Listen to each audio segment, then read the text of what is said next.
Do you know that anger can kill you? Do you know that anger can be prevented? Do you know that you can master your behavior so that you don't have to be angry? By understanding the anatomy of anger, on why you are angry, and understanding the neurophysiology of anger, and understanding the benefit of meditation. So stay tuned. We are going to dissect this one by one.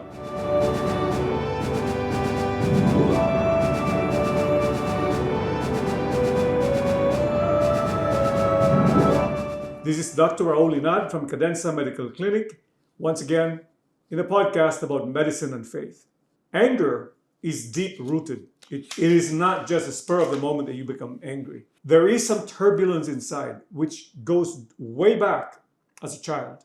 Majority of angry men behaves in a rage or anger is because of lack of attachment way back when they were a child. Majority of men especially, and even women, has this assertion that being angry is the dominant feeling that you can impose so that you will regain your control. It is usually discouraged in many cultures to be sad, to be anxious, because it's a weak emotion. And a lot of times you don't think about this. Your prefrontal cortex is not able to process and control that you can actually control the emotion of anger. Because you feel like your effort is wasted. You feel like it's wasted. Frustration can build up over time and turn into anger.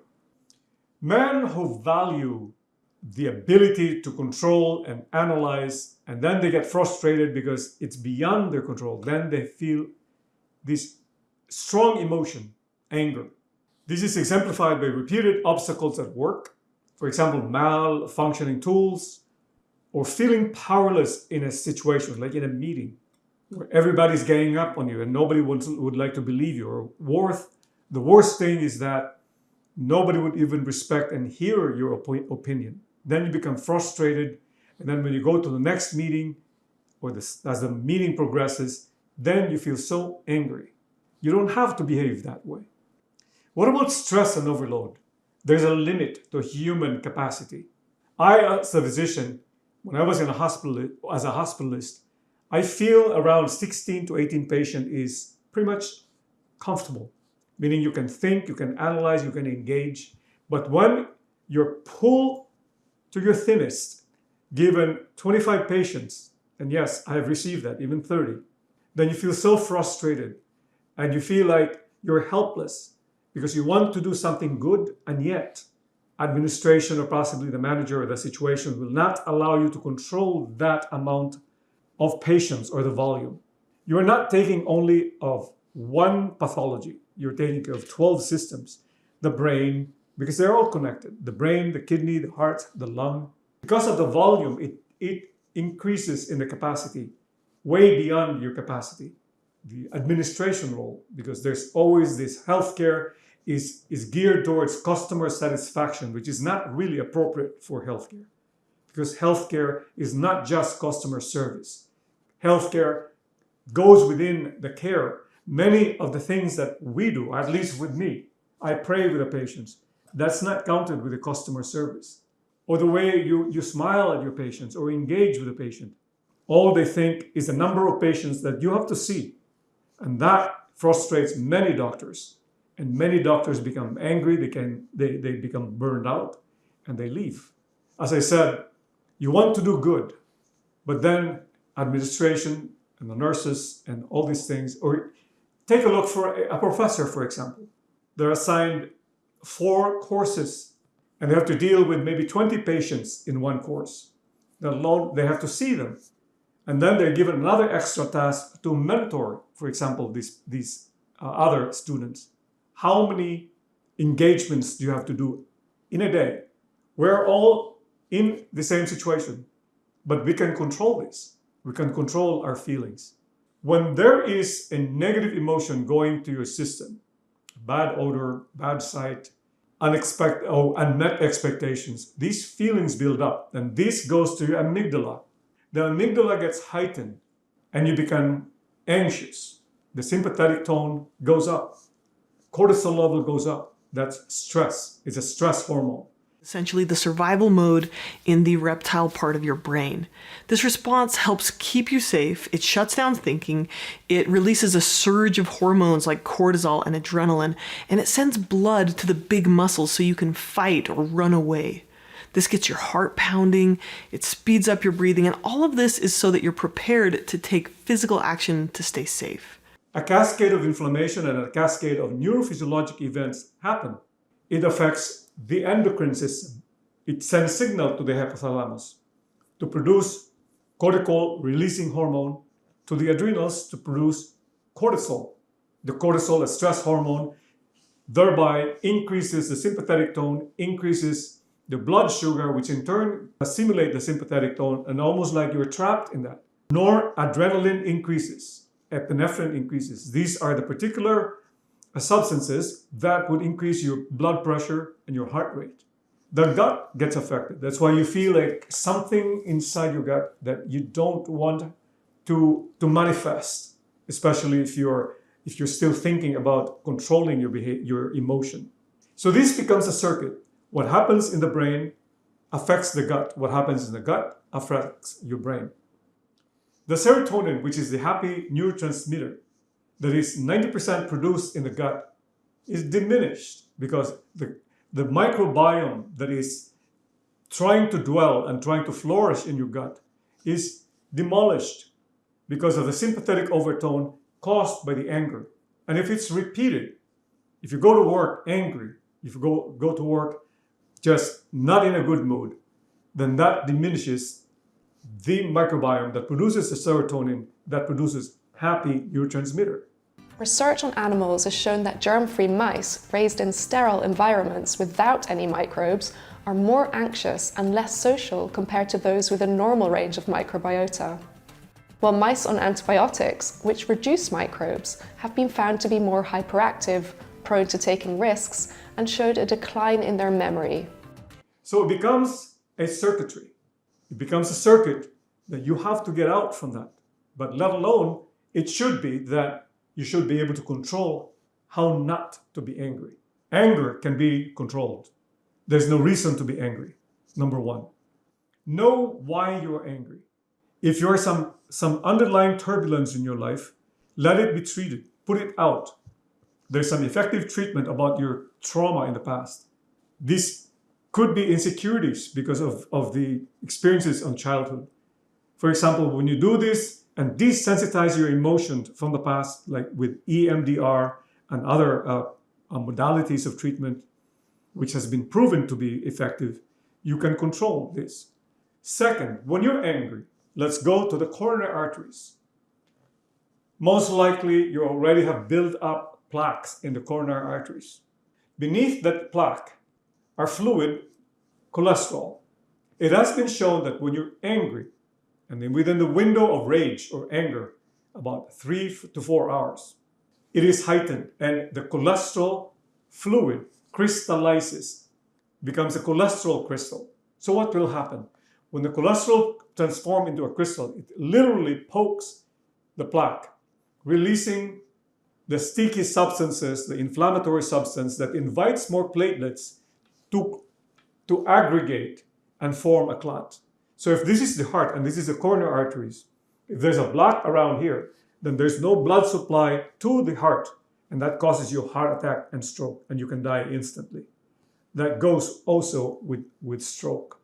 This happened possibly when on the death of John Paul I, when he was having an intense, angry conversation with another cardinal because of disobedience. Sure enough, within 2 hours from the time frame that they had this path of bad conversation or angry moment, John Paul I, who had known coronary artery disease, died. Let it not happen to you because you can prevent this. So it's a fascinating study because we've long known that anger has been associated with problems with our heart. But in this study, they were actually to gather participants, almost 300, and they were able to subject them to different emotional experiences. And what they found that anger was most likely associated with the malfunctioning of specific blood cells or epithelial cells. And that's important because that can lead to hardening of the blood vessels over time. And then that can lead to increased risk of heart attacks, strokes, and cardiovascular disease. You have to decrease the circulation to the amygdala and increase the circulation to the hippocampus, which is the center for happiness and joy and memory. And how do you do that? Meditate, especially meditation of his unconditional love through his passion. I'm talking about Jesus' unconditional love. Because when you do this regularly, even before you become angry, serotonin goes up, melatonin goes up, so you can sleep better. GABA increases, which calms the brain. Taurine goes up.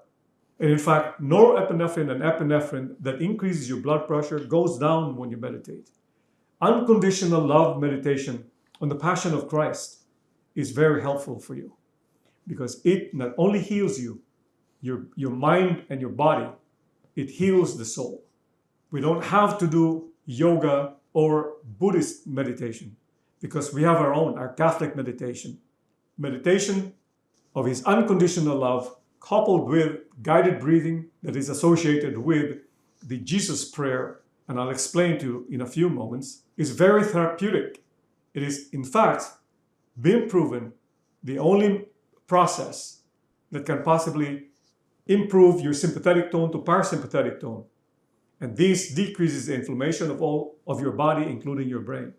It has been proven that meditation increases your telomeres.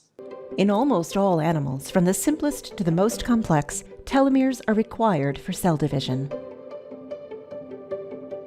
With each cell replication, the telomeres get shorter and shorter until they're so short that your cells can no longer divide. When cells no longer divide, tissues age. However, telomeres can be rebuilt by an enzyme called telomerase to restore cell division. When you increase your telomeres through meditation, it is very therapeutic. When you meditate, the sympathetic tone transforms to a parasympathetic tone, where the system is calm. Your brain is calm, you're able to sleep, the cortisol level goes down, inflammation goes down as measured by the CRP. All the system is cool. That's why it's so important that you need to meditate because it tones the vagus nerve. The vagus nerve is the main nerve supply of the autonomic nervous system. And I'm talking also about the ventral branch of the vagus nerve, coming from the theory of the polyvagal theory. When the ventral branch of the vagus nerve is toned, like your muscle is being exercised every day, and it's toned. And when you're doing the breathing and meditation every day, and I highly recommend you do it twice a day, it is not difficult to control your anger because the baseline tone of your autonomic nervous system is parasympathetic. It's so calm. Whereas if you're not meditating or doing guided breathing, your stress hormone is up. The sympathetic tone is your default network, default mode of your autonomic nervous system. And mind you, this is involuntary. It's automatic. That's the reason why when you're given the stimulus, a bad phone call, even if it's not really worth getting angry, you become angry, which is no good. So you have to take care of yourself. Meditate, especially meditate the unconditional love of Jesus through his passion. Meditation, among all the pillars of wellness, diet, exercise, sleep, through studies by regression, it correlated most to the decrease of your coronary plaque. And it improves the lumen, or it opens up the coronary arteries. So do not underestimate the practice of meditation. When you meditate, you're in a default, calm mood. Why did Jesus become angry? It was not because of pride, but because of his concern about people, the abuse that was done in his Father's temple, made use to profit the poor. And that happened in another instant where Jesus was so angry that he looked around these people and he manifested anger. because it is not pride. It is actually out of charity for the people who are being subjected to this kind of behavior of other people, let alone the behavior of total disrespect to the house of his father, God the Father, the church. So he got angry. So anger is not a good emotion. It can be controlled. There's really no good reason to be angry. You can prevent this emotion of anger by controlling your emotions, controlling the system that supplies the emotion. I'm talking about controlling the amígdala, decreasing the center for anxiety, depression, and anger, and increasing the hippocampus and the prefrontal cortex so that you can decide.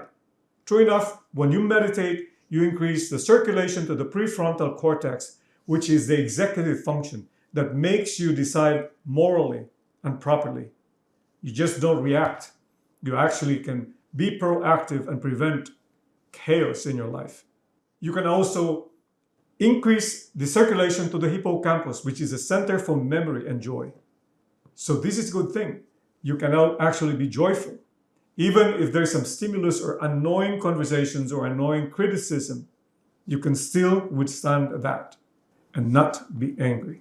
A breathing prayer, like Jesus, Son of the living God, when you inhale, have mercy on us, sinner. Or you can use the chaplet of divine mercy. You inhale saying, for the sake of the sorrowful passion, exhale, have mercy on us, sinner. These are things, these are tools that you can do first thing in the morning and before you go to bed, because you're resetting your sympathetic tone to parasympathetic tone. When you meditate, again, the cortisol level goes down. When your cortisol level is up, it smashes your hippocampus and allows the amígdala to dominate, which is the center for anger. And this is a circuit. You need to get out from that. When you meditate, inflammation goes down. Emotion calms down. So there is a connection. Emotions can be controlled. The best is meditation. And the best meditation there is unconditional love meditation of Christ's passion, because he loved us so much even before he was born, even before you were born. And Jesus only became angry not because of pride, but because of his true love, his unconditional love, his love for the people. And he manifested with charity and manifested with anger to prevent further behavior, bad behavior of these people who are abusing the temple of his Father, and abusing the poor in many of other instances that Jesus was angry. It was a holy anger. For us, we cannot really justify anger. Well, this is Dr. Inad from Cadenza Medical Clinic. If you like this video, please drop a comment, like, best to share, and subscribe. Thank you.